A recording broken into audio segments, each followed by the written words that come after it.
Yeah,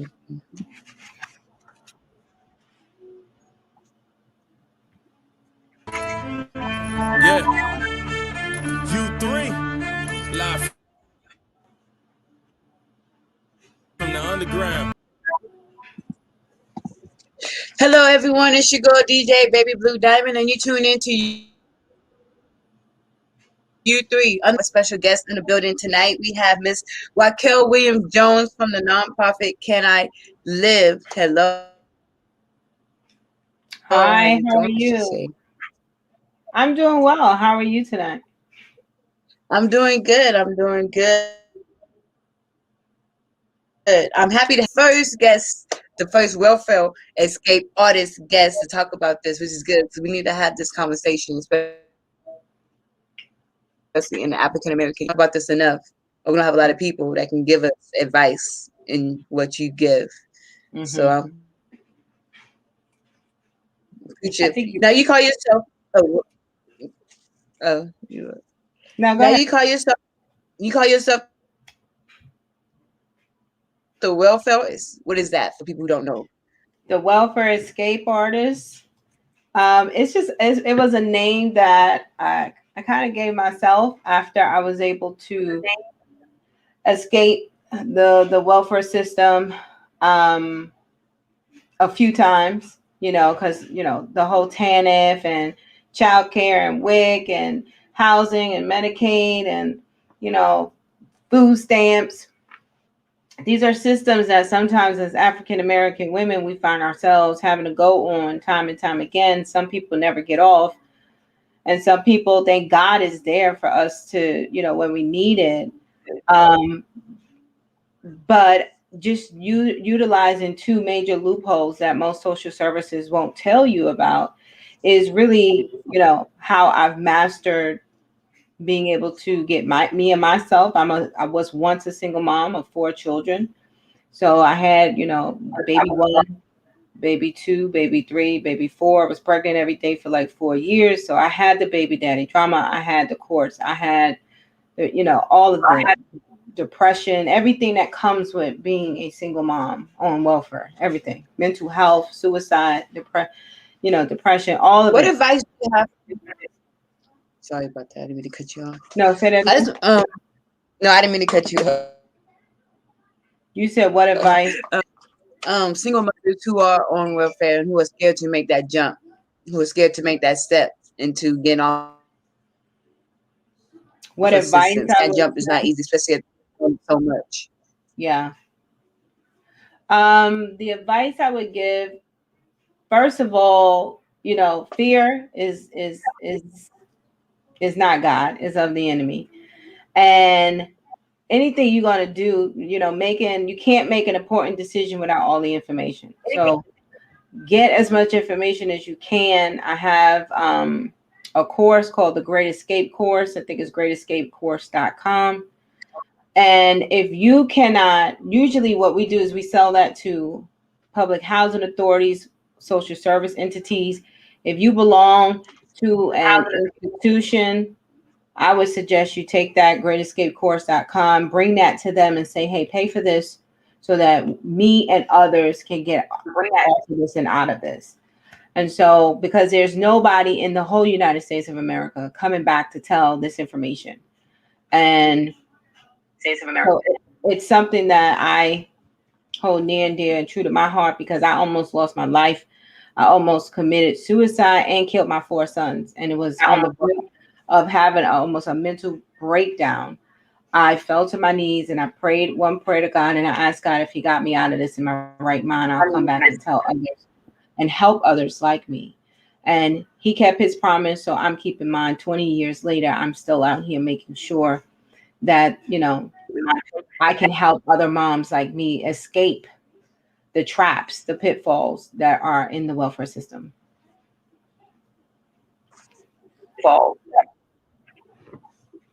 I'm happy that you have that program that help other mothers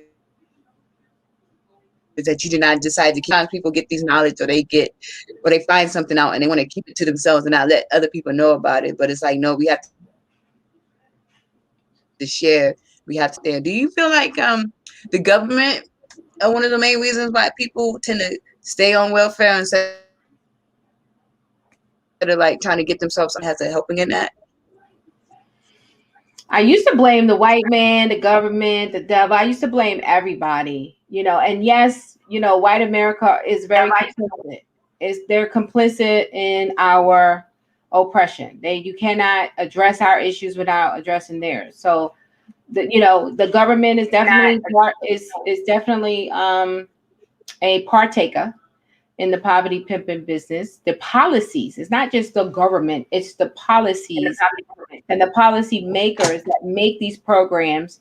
They're all fund, like let's say for example, TANF, Medicaid, what is the food stamps, all of these are still dispersed through the Health and Human Services Department or DSS, yet they all have different rules. And you have to jump through one hoop to get to the other, one program. And it's like you have to manage all these programs, all of these lists, all these rules. And it's like you got to rob Peter to pay Paul. You got to hire Joe to find Mo. It's just ridiculous. And I know it's purposely intended to keep you down. And I hate the fact that as Black American women, because of the absentee fathers that have to do with the mass incarcerations, that have to do with the lack of economic opportunities, those are their abilities to not provide for their families has caused us to have to depend on the government. Because trust me, if our Black men were strong and viable and able to take care of their children, we wouldn't need the government to take care of us. So yeah, they're complicit. But 100%. At the end of the day, not only yes. Well, I was going to say at the end of the day, at some point we have to also take responsibility. They're complicit, yeah, and they're doing exactly what they were created to do. And I think it's now our responsibility to do what we were supposed to do. And that means number one, listen, I cannot be the one to talk, but I'm just trying to help as many as I can. Don't have kids you can't afford. Nobody told me that. Nobody was telling me, hey, stop having more kids. Stop having kids you can't afford. Stop. What is it? A value system? What you need? Love? What we need? What we got to do? Where I got to teach you? I didn't get that. So I was looking for love in the wrong places. I was having sex to numb pain. I was getting pregnant. Didn't want to have an abortion. There I go. First place, Black woman referred to is social services. So, we still got to make better decisions, better choices. We got to find out why we make the decisions we're making, and we got to be able to make better decisions. Ultimately, it's still gonna. We're still ultimately responsible.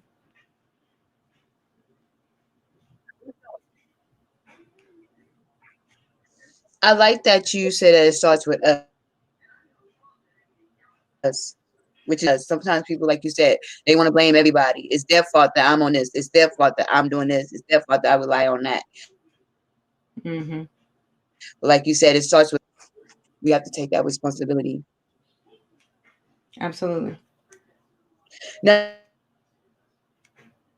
not only are you a welfare, have a podcast, the Can I Live podcast. What made you want to start the podcast? I really didn't want to, but I know that God was just like, you got to get your voice out there. You got to find a way to get out there. I'm like, Black people don't even listen to podcasts. And then, of course, my best friend, she's like, I listen to podcasts. I'm like, you would listen to the podcast. And I'm like, do people really listen to the podcast? And then she was like, yes. And then she was just started giving me all of the names of these podcasts. And I was like, wow, the podcast thing is a thing now. Like, when did that happen? It's been a thing. I just didn't know about it. So just know that yeah, right. Just know that I had a responsibility to get the information out. It wasn't so much, me trying to do this to make myself big, but there was an important message that had to go out to our people. And if I could just get online and share my voice, then, that is the least that I could do.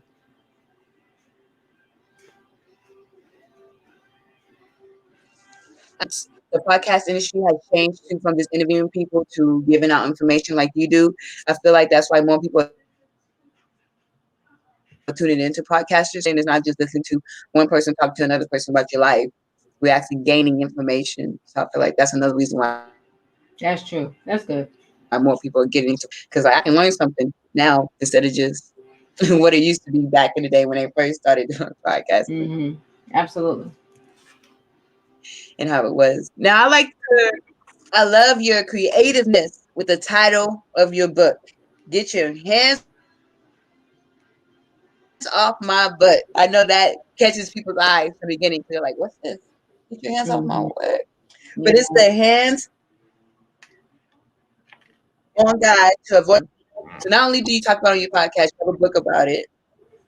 Now tell us, what can we get from the book? So, yep, get your hands out my pocket. It's the To the hands book on where people guide. can check it out. Let me push. Am I going this way? Yes, the hands-on guide to avoiding the welfare system. Yes. So it's actually the sister book to Get Your Hands Out My Pocket. And that's the hands-on guide to avoiding the child support system. So we have both books, one for males, one for females. And I basically teach young men, number one, how to avoid the child support system. Don't have kids before you're ready to take care of them, number one. Number two, for men just don't understand that you can't play. You're not going to win with this game called welfare, because if you can't afford it, she go into the welfare system and they're going to take you to court. So it's changed where now she can't say, oh, I don't know where my dad, the sons of my fathers, my baby dad, I don't know where they are. They're going to say, okay, well, we'll find them. Or if you go ahead and piss her off, she's going to go down there and give all your government information, and then the service will be knocking on your door.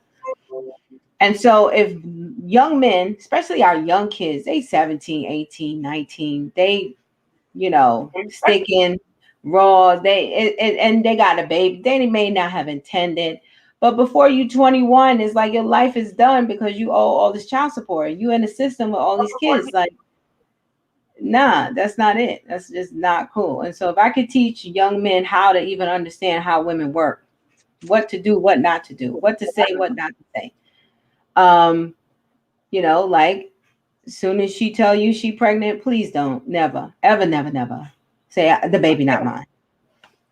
Because you already in, you about to go to court before the baby even born. You know what I'm saying? Like, just don't say those kind of things. How to practice emotional intelligence, how to be able to communicate with her without, because she's emotional and you're not. And so how to diffuse and communicate between the emotions, that when she's talking, what is she really saying? Don't take it personal. Hear her heart. What is she saying?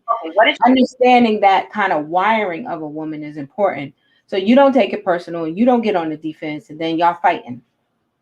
So it's teaching, young men those kind of tools. And as far as women, also teaching women, guess what? At the end of the day, what do we value? What do you value?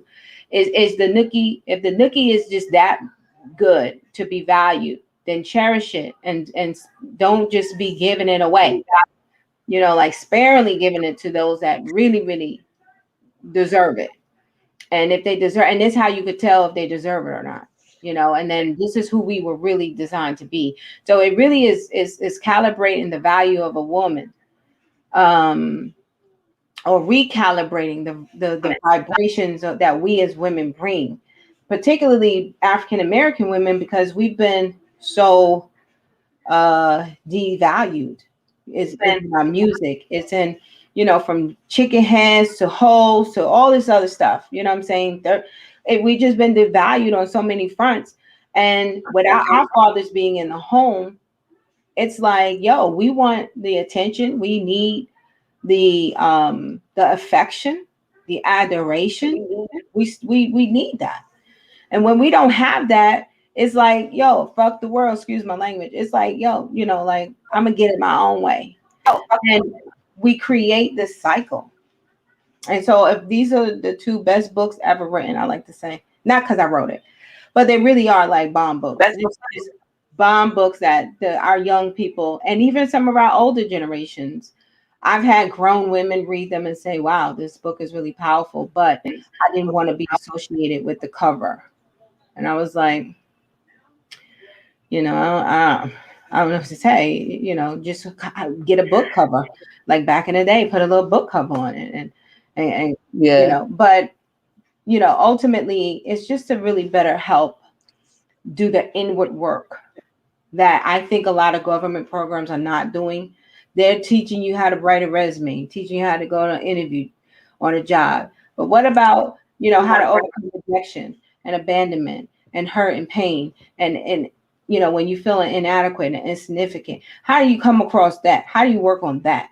How do you fix that? Because that's the thing that keeps you from the job. That's the thing that kind of keeps you going crazy and angry and maybe not the best parent. And maybe, that's the thing. So if we can work on that. So it really it's two books that addresses an inward work. It's two work. What advice do you have for a young parent? What, like, your top three of a parent that can give their child growing up so they can avoid, being in like financial situations like that? Even if they don't know anything about finances or they don't know anything about, they're on the government system themselves and they don't want their child to end up like them. It's like somebody to help them, like, hey, this is what you can do so you won't end up like me. Just like some top three advice. Top three, number one, I would say education. And I will say it from the perspective of, well, let me back up. Number one is aligning yourself with purpose, understanding that everybody was created for something. I don't care if you don't know what you're good at, you got to find out what you're good at because everybody's good at something. So following your heart and understanding that your heart would not lead you wrong if you just be true to it. Meaning, what would you do for free? Whatever you would do for free is probably what you're created to do and what you love to do. Now, couple what you love to do and then master that and go into school. So one of the things I did is I maxed out on my financial aid. I had a white professor tell me to go down. I maxed out on my financial aid. And from there, I took my refunds and I lived off my refunds. And and then here's another thing that most people don't know with refund checks from school. They don't count as income. So social services can't count them. And so you could go to school. I was getting refunds in my associate's level, 5,000, bachelor's level, 7,000, my master's level, 9,000, PhD, $12,000 refunds 3 times a year. And when I found out that my caseworker could not touch that money because it was an income, I knew I was never coming out of school. So I used that money and I took that money and I paid my rent off for 6 months at a time. So now I don't have to think about rent. I don't have to think about money.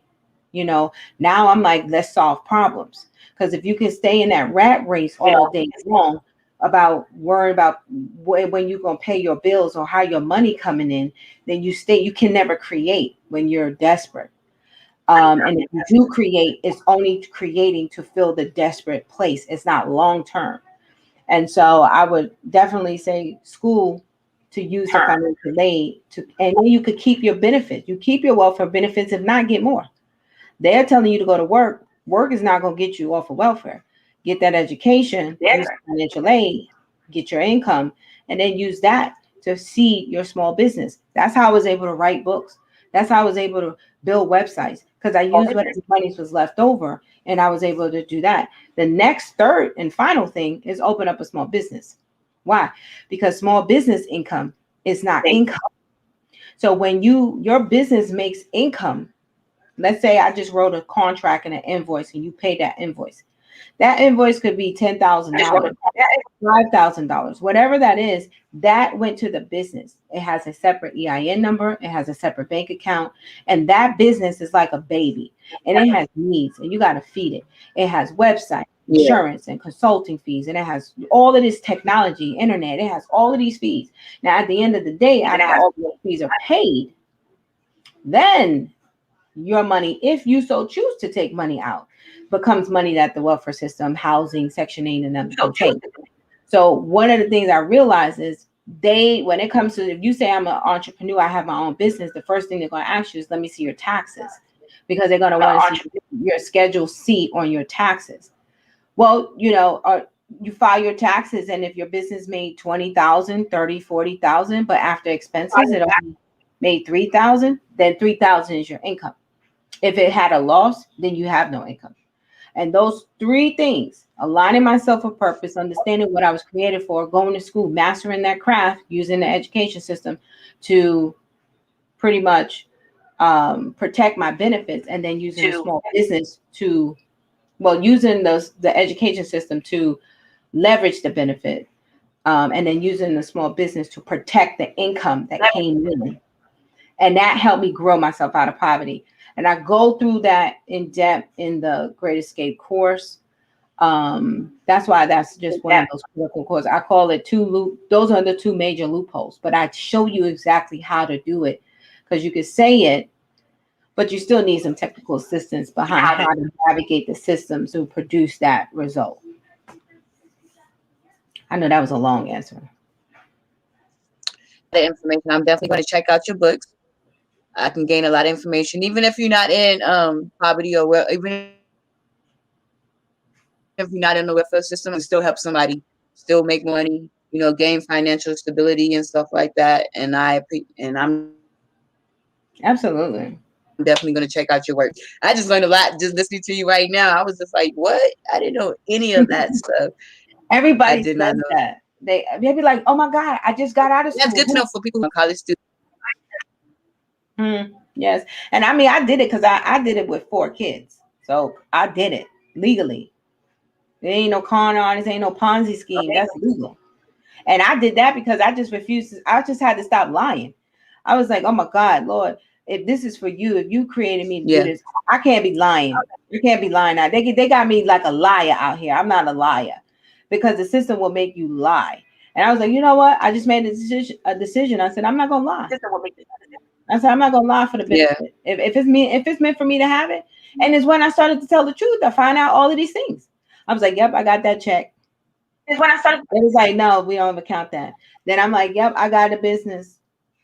Oh, and then I was like, oh, really? But they're not gonna just tell you that.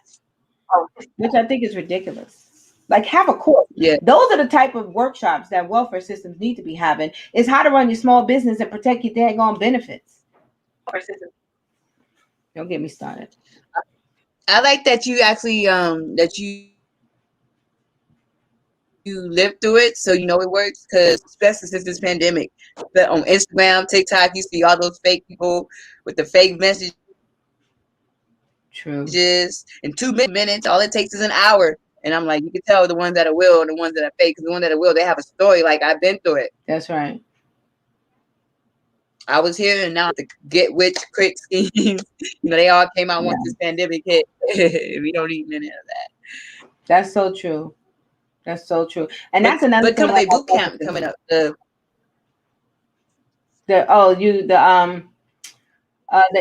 we have for bootstrapping.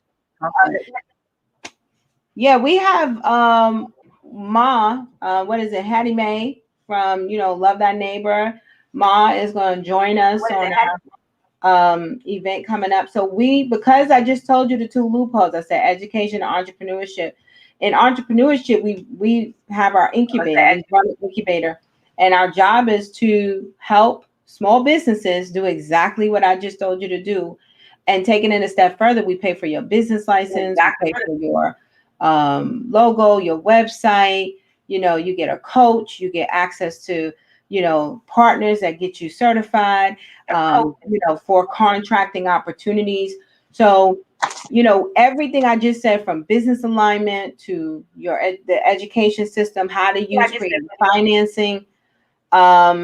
It's a new program that we initiated about 2 years ago, and we focus on under-resourced entrepreneurs. So no Harvard grads, it's just, you got $1 in a dream. You know how to make 15 cents out of $1 out of 15 cents. That's us.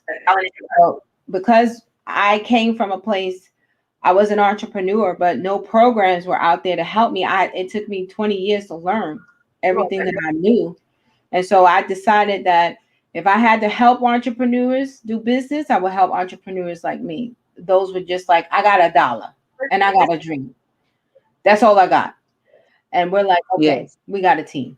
And this is what we do. And this is how we do it. And it's phenomenal. And so we have a pitch competition coming up called Free Section 3, because most people don't even know what Section 3 is, but we know what Section 8 is. And we like, this ain't Section 8. This is Section 3. Section 8 is the handout. That's the money they're going to give you to go live in these crazy old, You know them communities. They're gonna pay you to live there where you got to dodge bullets and pray you do not get shot yesterday. But Section 3 is the thing that they were supposed to been enforced for us to make sure we never even had to afford these kind of communities anyway. And so we need to tell our community and show our community that there are laws out there, regulations that governments are supposed to be adhering to, that they're not. And we got to get our head out of getting these handouts and say, there's an expense. At what expense are you giving me this money to live in this community? At what expense? What am I giving up? And then what are you not sharing? Why don't we know about Section 3? Why do we know about Section 8 but don't know about Section 3? And so, we've joined forces with Ma and her team, and they're gonna, do what they can to help us spread this awareness, because it is the starting point to all things economic empowerment for low-income communities. It's a federal law that wherever HUD monies are spent, financial economic opportunities such as training, employment, contracting are supposed to be afforded to low-income residents first. And a lot of the contractors always say, oh, we can't find nobody. We couldn't find nobody. You know how much redevelopment right now is in Texas, San Antonio, Houston, Dallas, particularly in these housing authorities. Public housing is now being privatized. And what they selling residents on? Oh, you gonna get a nice new stove. You ain't gonna get no more rats and roaches. You gonna get nice stainless steel. Yes, you will. And we might have some engineered wood floors for you. And we just as happy. But they're not telling you about the millions of dollars that's supposed to be there for your small businesses, to bring you and your whole family legacy up, or the equity that can be partnered and shared in those deals. And then every time they make a profit, we supposed to make a profit as a community. Millions of dollars off the table because we don't know how to negotiate. So I thank you for just having your voice, having your platform out here, because this is how you're going to grow it on a grassroots level. It's the small ones of us on the bottom spreading this stuff through, because the big ones on the top, they eating already. They're not really trying to let nothing disturb that pattern. And so it's going to be networks. I have a revelation. It's going to be the networks like U3 Radio, Underground, that's going to carry this message out and make sure that accountability is brought up. So anyone who wants to join your conference or attend the conference is going to be in person? Is it online conference, or find out more information about it? Yes, that's a good question. So it is a 100% virtual conference, and you can go to canilive.org/events. That's one place. You can go to Eventbrite, look for free Section 3. You can find it there. You can go on Facebook events, free Section 3. You can go to Roby Connect, which is our resident-owned business incubator, robyconnect.com. So we got a couple of different ways to register, but probably the easiest would be the Eventbrite or the Facebook or canilive.org/events. And you'll see the flyer with Ma, and you register, and then you'll get an email that tells you where to show up on the day of. But it is 100% virtual. You don't have to go out your house. We got pitches, we got prizes, we got a pitch competition. You're going to see some small businesses just graduating. They're pitching for about $6,000 in cash. There's public voting that's taking place also, where you get to vote for your favorite entrepreneur, the popular vote. And then you get to navigate through our system and find little scavenger hunts and earn, little cash, little bucks, not major. But it is a virtual experience that we're hoping to engage, our people when they come through the doors. So we're excited about it. March 11th, 2021 at 10 a.m. I pray that your listeners, all you guys are in the building. Check it out. Listen, hear, learn, because I promise you, it's voices like mine that you ain't heard before, that will be dropping jewels that you ain't heard before. Because if you heard it, you got to be thinking, why isn't it working? Because it's not that deep. We just put a rover on the moon. That's deep. That's rocket science. Yeah. This right here, this ain't rocket science. This is real simple. And we just gonna give you the keys to the kingdom right here in a nutshell. And we're gonna let you know that, okay, we're working on this together. But first, learn what it is and learn how to navigate, learn how to seize these opportunities, learn what to say when you are approaching various contractors about Section 3, the nation's best kept secret. Well, I'm definitely going to sign up for this conference. Thank you. So you will see me there. More information, about the small business stuff like that. Since I am a small business, I consider myself a small business, and I still have a lot to learn. I want to grow more, and I know you can help me with that. And that sounds like a good conference. It sounds like people can learn. If you are listening right now, especially all my business owners, because there's some business owners that are tuned in. This is definitely going to help you out, small business owner, whether you feel like your business can, it will, no matter what you do, whether it's music, gaming, whatever it is, radio, you can do it. It will take off. Definitely. You go, Miss Racquel. Let people know one more time where they can check out your website, and then any more information about you, your book. So you can follow me on Instagram at okay, yep. You can follow me on Instagram at the.brillianaire.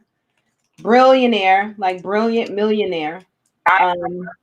That's Instagram is at the.brillianaire. That's how you can get in contact with me personally. The event, you could go to canilive.org. Right at the top, you can go on events and look at the events, and then you can actually just scroll through canilive.org and just learn about the incubator, learn about the various other programs that we offer, and let's just do the work that just takes courage of heart and compassion of people.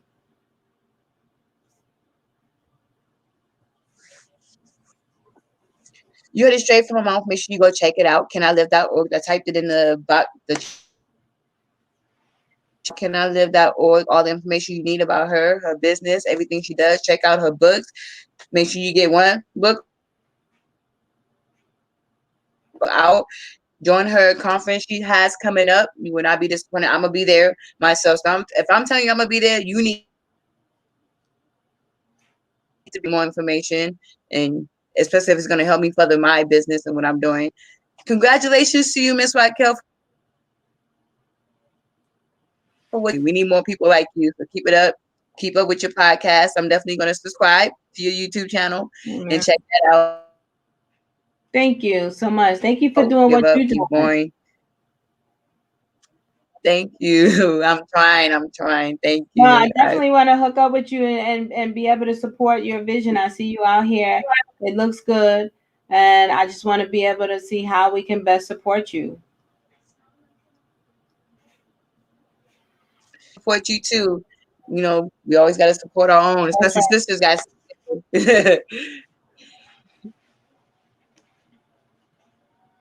It's your girl, DJ Baby Diamond, and we are signing.